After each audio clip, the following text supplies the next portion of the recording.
மெய்ப்பொருள் காண்போம். இதுதான் அடுத்த ஸ்டோரி. இந்த ஸ்டோரியோட குரலை படிச்சிடலாமா?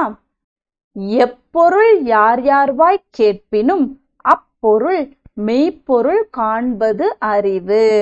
மீண்டும் படிக்கிறேன்.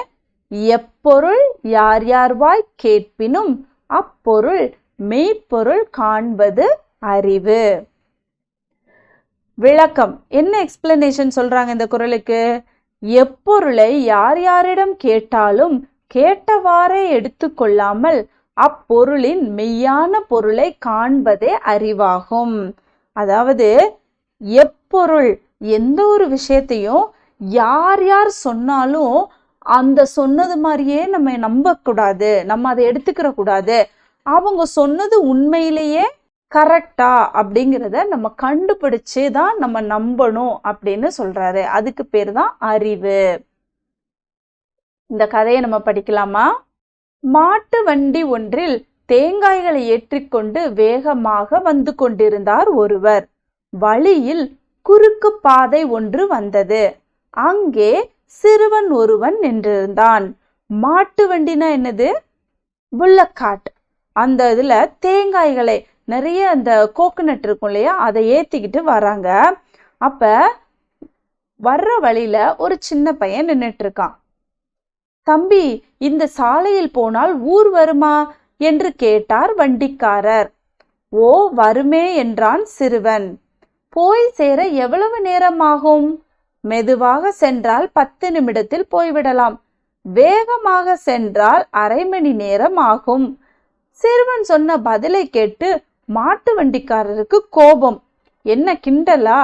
வேகமாக சென்றால் எப்படி நேரம் அதிகமாகும் என்று கேட்டார். ஓகே, அந்த சின்ன பையன்கிட்ட அந்த வண்டிக்காரர், அந்த மாட்டு வண்டியை ஓட்டிட்டு போனவர் கேட்டாரு, இந்த ரோட்ல போனோம்னா ஊர் வருமா அப்படின்னு கேட்டாரு. அப்ப எவ்வளோ நேரத்துல ஒரு ஊர் வரும் அப்படின்னு கேட்டாங்க. இந்த காலத்துல நம்ம கிட்ட ஜிபிஎஸ் இருக்கு. நம்ம டக்குன்னு எவ்வளோ நேரத்துல போய் சேருவோம் எல்லாமே நம்ம போட்டு கண்டுபிடிக்கிறோம் இல்லையா? மேப்ல போட்டே நம்ம கண்டுபிடிச்சிடறோம் நம்ம ஸ்மார்ட் போன்ல. ஆனா அந்த காலத்துல ஸ்மார்ட் போன் கிடையாது. ரோட்ல போகிற மக்கள் கிட்ட தான் இன்னும் எவ்வளவு நேரத்துல நம்ம அந்த ஊருக்கு போவோம்னு கேட்டுக்கிட்டே போவாங்க. அப்ப அந்த பையன் சொன்னா, மெதுவா போனா 10 மினிட்ஸ்ல போயிடலாம், வேகமா போனா ½ an hourல போகலான்னு சொன்னான். ஆக்சுவலி வேகமா போனா இன்னும் சீக்கிரமா தானே போனோம். ஆனா இவன் வேகமா போனா எதுக்காக அவ்வளோ நேரம் ஆகுது, நிறைய டைம் சொல்றானே அப்படின்னு அவருக்கு கோபம் வந்துச்சு. போய் தான் பாருங்களேன் என்று சிறுவன் சொன்னதும் அவர் வண்டியை வேகமாக விரட்டி சென்றார். சிறிது தூரம் போனதுமே சாலையில் அங்கங்கே கற்கள் நிறைந்திருந்தன. அதனால் வண்டி தடுமாறி கவிழ்ந்தது. தேங்காய்கள் சிதறின. வண்டியை தூக்கி நிறுத்தி கீழே சிதறிய தேங்காய்களை ஒவ்வொன்றாக எடுத்து போடுவதற்கு அரை மணி நேரத்திற்கும் மேலாகிவிட்டது. வண்டிக்காரருக்கு சிறுவன் சொன்னதன் பொருள் புரிந்தது. சோ போய் தான் பாருங்களேன், அப்பதான் உங்களுக்கு தெரியும் எவ்வளோ நேரம் ஆகுதுன்னு அந்த சின்ன பையன் சொன்னா இல்லையா? உடனே இவருக்கு கோபம் வந்து வண்டியை வேகமா ஓட்டிட்டு போனாரு. மாட்டு வண்டியை வேகமா ஓட்டிட்டு போனா என்ன ஆகும்? அங்க நிறைய கற்களாக கடந்ததுனால அந்த மாட்டு வண்டி சாஞ்சிருச்சு, கீழே விழுந்துருச்சு. ஸோ கீழே விழுந்ததுல வண்டி மேல இருந்த இந்த தேங்காய்கள் எல்லாம் கீழே உருண்டு ஓடிருச்சு. ஸோ இது எல்லாத்தையும் எடுத்து நீட்டா அடுக்கி வச்சு மறுபடியும் கிளம்புறதுக்கு ½ an hour ஆயிடுச்சு. ஸோ அந்த சின்ன பையன் சொன்னதோட அர்த்தம் அவருக்கு அப்பதான் புரிந்தது.